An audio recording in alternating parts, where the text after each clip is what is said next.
Merci beaucoup de l'invitation. Euh, Nicolas Le Boulanger, donc moi je suis chirurgien ORL ici à l'hôpital Necker et je vais vous parler des rôles de l'ORL dans la prise en charge des enfants présentant une séquence de Robin en insistant sur la prise en charge audiologique et otologique, puisque c'est ce qui est notre spécificité, on va dire. Donc voilà toutes mes affiliations et allégeances. Alors, le rôle de l'ORL, les rôles de l'ORL, ils peuvent être multiples, puisque l'ORL peut avoir un rôle dans la prise en charge de l'obstruction respiratoire haute, de la fente vélaire, même si ce sont nos collègues chirurgiens maxillofaciaux qui, la plupart du temps, prennent en charge la chirurgie des fentes. Il y a quelques endroits où ça peut être un chirurgien ORL. Les malformations associées, notamment du pavillon, par exemple, aussi dans l'exploration des troubles de la déglutition. Voilà, les rôles sont multiples. Il y a un rôle spécifique, c'est la prise en charge des troubles otologiques et audiologiques. Alors, il y a 3 versants principaux. Ces versants, c'est le dépistage et le traitement de la surdité, c'est le dépistage et le traitement d'une otite séreuse et éventuellement d'une pathologie rétractile du tympan. Alors, à quoi est-ce que cela correspond? D'abord, la surdité. La surdité, en fait, depuis 10 ans, vous savez, tous les enfants doivent bénéficier à la naissance du dépistage universel néonatal de la surdité.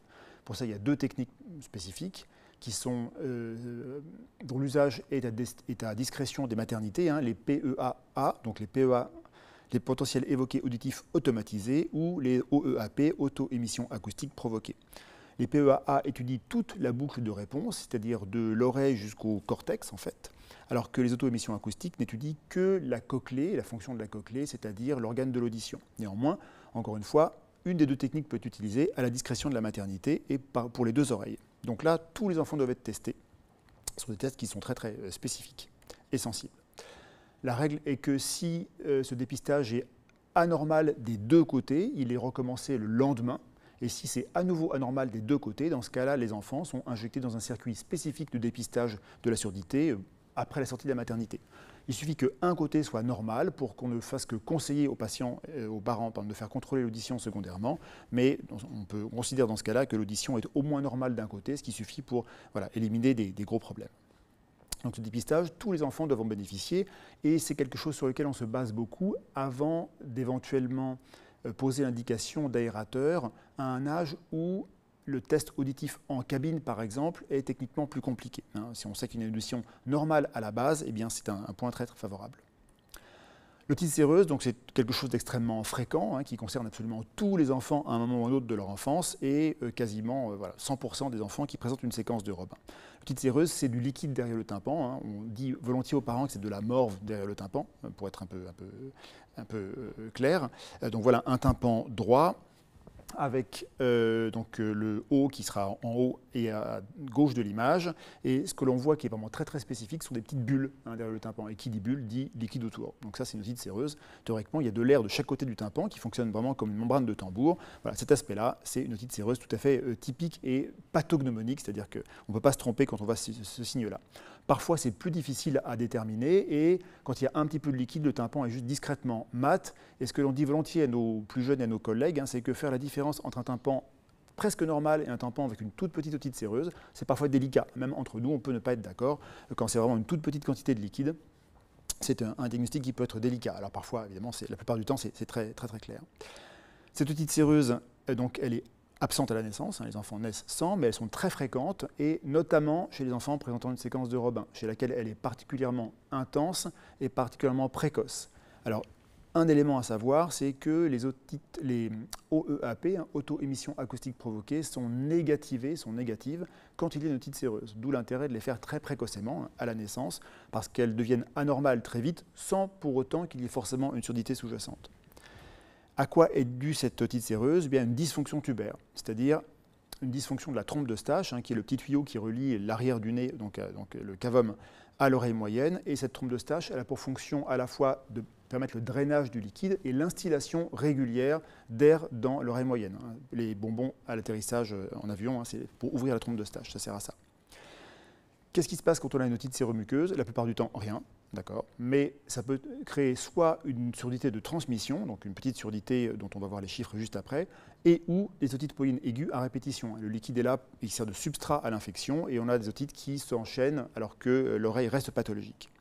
Et le seul traitement vraiment efficace de l'otite séromuqueuse chronique, qui dure depuis plusieurs mois, ou qui est sur un terrain spécifique comme les enfants qui ont une séquence de Robin, c'est la pose d'aérateurs transtympaniques, de yo-yo, qui se mettent plutôt précocement, donc tôt dans la vie, et de longue durée, c'est-à-dire on met d'emblée des aérateurs qui sont censés durer au moins 1 an, on va dire rester en place au moins 1 an. Voilà des images d'audiogramme. Donc, tonal en haut sont les sons purs et vocal en bas sont uniquement la répétition des mots. C'est ce qu'on utilise plus volontiers chez l'enfant. Voilà, cette courbe en forme de sigmoïde, de grand S pour le diagramme vocal, c'est le pourcentage de mots bien répétés à une puissance donnée. La norme, c'est de répéter à peu près 100% des mots à 20-25 décibels. Et quand on a une surdité de transmission, on décale cette courbe vers la droite et on comprend de moins en moins les mots qui sont émis. Une surdité de transmission due à une otite séreuse est en général au maximum de 40-50 décibels de perte. Voilà, ces deux courbes sont tout à fait cohérentes et homogènes et compatibles avec une otite séreuse. Donc le principal traitement, c'est de mettre des yo-yo. À quoi ça ressemble? Voici une petite vidéo. Donc là, on a un tympan gauche. Je ne sais pas si on voit mon pointeur ou pas. Je ne sais pas. En tout cas, voilà. En tout cas, un tympan gauche avec le haut, le bas, l'avant, l'arrière. Donc on est au bloc opératoire, bien sûr, sous anesthésie générale chez l'enfant. Le tympan est ici. Voilà en quoi va consister. Voilà, le tympan est un petit peu en surbrillance. La mise en place d'un aérateur, c'est de faire une parasynthèse, c'est-à-dire qu'on ouvre le tympan à sa partie basse, vers le bas du tympan, avec une incision un petit peu radiaire comme ça. On voit d'emblée qu'il y a un petit peu de liquide et de glu à l'intérieur. Cette glu, elle sera ensuite aspirée. Voilà, là, elle est très très épaisse. C'est pas toujours comme ça, mais là, on voit bien que c'est de la morphe très épaisse, de la glu très très épaisse, qui évidemment gêne l'audition et peut servir encore une fois de substrat à une infection sous-jacente. Et une fois que la place est libre, on n'est pas obligé de tout aspirer, on met en place un petit aérateur, donc ça type Cohen ou Paparella, qui restera en place théoriquement au moins 1 année. Voilà, on déploie les petites ailettes derrière le tympan, on le pousse pour le remettre en place. Et alors évidemment c'est un film monté, mais ça prend objectivement à peine plus de temps dans la vraie vie. C'est très rapide. Voilà, un aérateur qui est mis en place. Alors, dernier point, la pathologie rétractile, ça c'est vraiment quelque chose de très spécifique à l'ORL, c'est le tympan qui est aspiré vers l'intérieur. Là encore, le problème, c'est une dysfonction de la trompe d'Eustache, avec une aération de l'oreille moyenne qui ne se fait pas assez bien, avec une pression qui devient inférieure à la pression atmosphérique dans l'oreille moyenne, et le tympan qui est aspiré vers l'intérieur. C'est quelque chose de très lent, mais quelque chose de très insidieux aussi, donc qui ne génère des signes cliniques que très tardivement, ce qui motive une surveillance vraiment prolongée des enfants qui ont une séquence de Robin, même quand ils ont un dépistage normal à la naissance, même quand il y a des aérateurs en place. Ça donne des tympans qui ont cet aspect-là, c'est-à-dire des tympans rétractés, aspirés vers l'intérieur. L'image qu'on prend volontiers pour expliquer aux parents, c'est celle des paquets de cacahuètes sous vide, où le plastique du paquet de cacahuètes est plaqué sur les cacahuètes. Voilà, il est aspiré vers l'intérieur, et mettre un aérateur, c'est faire un trou dans le paquet, ce qui décolle le plastique des cacahuètes. Voilà. En tout cas, oui, c'est ça. En tout cas, le risque d'une pathologie rétractive, c'est une poche de rétraction, comme ici, suivie d'un cholestéatome, qui est la présence anormale d'épiderme dans l'oreille moyenne. Et c'est une pathologie donc, qui nécessite un traitement chirurgical, qui est souvent répété. C'est quelque chose d'assez long et parfois lourd, même si c'est parfaitement bénin.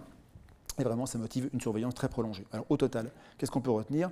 Le dépistage néonatal, il est obligatoire, partout. Voilà, une maternité qui ne le réaliserait pas maintenant, c'est impensable, mais en tout cas, il faut vraiment bien vérifier qu'il ait été fait.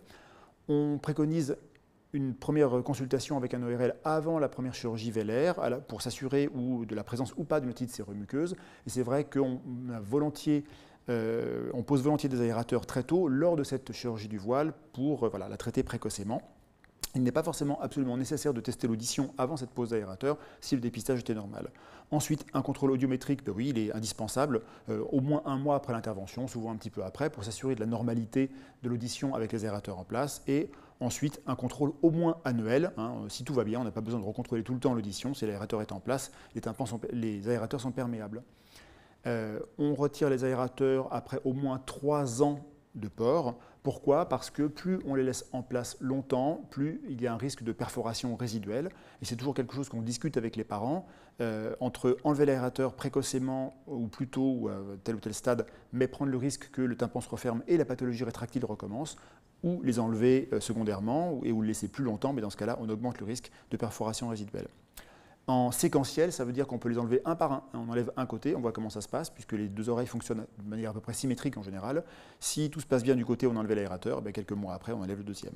Enfin, j'insiste sur la nécessité d'une surveillance otologique, donc le contrôle du tympan toute l'enfance, et même, presque toute la vie quelque part en fait, en tout cas toute l'enfance, toute l'adolescence, et vraiment le plus longtemps possible pour dépister des pathologies rétractiles qui sont d'apparition secondaire éventuellement, mais lentes et très insidieuses. Merci beaucoup.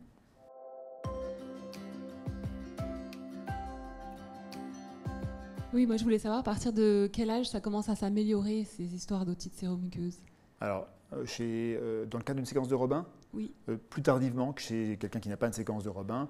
Alors, classiquement, c'est à la sortie du CP, enfin, c'est au CP. Hein. Chez la plupart des enfants, on dit que 6 ans, c'est l'âge charnière. C'est souvent après, avec un facteur inconnu, quand même assez variable. Hein. Il y a des enfants qui gardent une petite séromuqueuse vraiment toute l'enfance, y compris en tant que jeunes adultes. Et souvent, on va dire, à l'entrée de l'adolescence, quand même, ça s'arrête. Hein. Et j'insiste sur le fait que ce sont des aérateurs et pas des drains aussi. C'est dans le mode de fonctionnement et la dénomination. Je renchéris sur la question de Delphine parce que quand les enfants vont bien, quand on les voit en consultation de pédiatrie, en général, à partir du CP, ils ne voient plus l'ORL. Et donc, c'est important comme message. Oui. Tu considères, on va en discuter dans le toute parcours de l'enfance, soins, qu'il faut au moins tous les 2 ans, quand ça va parfaitement bien, oui. voir un ORL. 18 mois, 2 ans, c'est peu contraignant, mais vraiment c'est indispensable. Hein. Et pas forcément pour faire un audiogramme, pour regarder les tympans. Non, toi, une bonne clinique plus un bon examen ORL d'un ORL qui connaît la pédiatrie, ça suffit. C'est pas la peine qu'il y ait un audiogramme avec. Ou est-ce que tu conseilles aussi un audiogramme tous les 2 ans? Pas systématiquement. Encore une fois, si on a la certitude qu'il y a une audition normale sous-jacente, ce qui est le cas la plupart du temps, qu'on a passé l'âge de l'otite séreuse, de toute façon, il y a une expérience clinique, hein, on écoute les parents, ça se passe bien en classe ou pas, hein, c'est en général assez simple. Pour un enfant ou devenu un adolescent qui n'a pas de problème particulier, c'est juste vraiment un contrôle du tympan qui est important. Et ça, c'est visuel. Et certes, ça prend très peu de temps parce que les enfants grandissent. Tu parlais d'ORL ayant l'expérience de la pédiatrie, c'est moins vrai après chez l'adolescent. Hein. N'importe quel ORL peut contrôler un tympan pour s'assurer qu'il est normal. Mais encore une fois tous les 2 ans, par exemple, c'est vraiment pas excessif et ça permet d'éviter vraiment beaucoup de soucis après. D'accord, ça c'est un message national très clair. Moi, je voudrais insister vraiment sur le traitement de l'otite séromuqueuse parce qu'on a quand même montré que le retard de langage chez les enfants à intelligence normale, le Robin isolé, ils ont quand même pas mal de retard de langage et de phonation, et ça n'est pas que l'insuffisance vélaire. Je pense que l'addition avec un peu d'otite séromuqueuse, du coup un petit déficit, donc il n'y a pas de petit déficit entre guillemets, et c'est bien que tu as insisté sur le fait à traiter, puisque alors, les courbes sont peu parlantes, hein, mais 40 décibels de perte, c'est l'équivalent d'une boule qui de chaque côté, hein, à peu près. Donc c'est une vraie gêne au quotidien et en classe, hein, évidemment. Surtout au moment où on acquiert le langage et toute l'écriture. Et dernier élément pour compléter tout le tableau, parce que je n'ai pas prévu qu'on en parle, est-ce que tu peux redire ce que tu penses vis-à-vis de l'ablation des végétations et des amygdales chez ces enfants? Parce que c'est vrai que y a quand même certaines enfants qui voient des ORL non spécialistes du Pierre Robin en France et qui peuvent faire des bêtises avec ce problème. Bien sûr. Alors, concernant donc, la chirurgie des amygdales et des végétations, alors, elle est dans l'absolu possible, mais elle doit être faite avec précaution. Avec précaution, c'est le fait que quand on touche aux amygdales et aux végétations adénoïdes, on risque de décompenser une insuffisance vélaire. Donc le premier conseil, ce serait de le faire uniquement que si on est absolument certain de sa nécessité. C'est une évidence, mais c'est particulièrement vrai. Parfois même de documenter une obstruction au sommeil. Hein, si on a la certitude qu'il y a un vrai SAOS avec un enregistrement polygraphique, c'est un argument supplémentaire pour le faire. Pour les amygdales, de ne faire qu'un geste partiel, une amygdalectomie partielle, hein, extracapsulaire ou intracapsulaire, où justement on n'enlève qu'une partie de l'amygdale et on ne touche pas à la musculature du voile autour. Et pour les végétations, de ne les faire que sous contrôle optique, sous contrôle visuel, pour n'enlever que vraiment la portion la plus obstructive et pas par technique de grattage, hein, comme ça se fait sinon chez les enfants qui n'ont pas de soucis, où là on enlève largement la végétation et on risque vraiment beaucoup plus de décompenser une insuffisance du voile. Donc c'est possible, mais vraiment avec précaution et uniquement dans certains cas bien ciblés.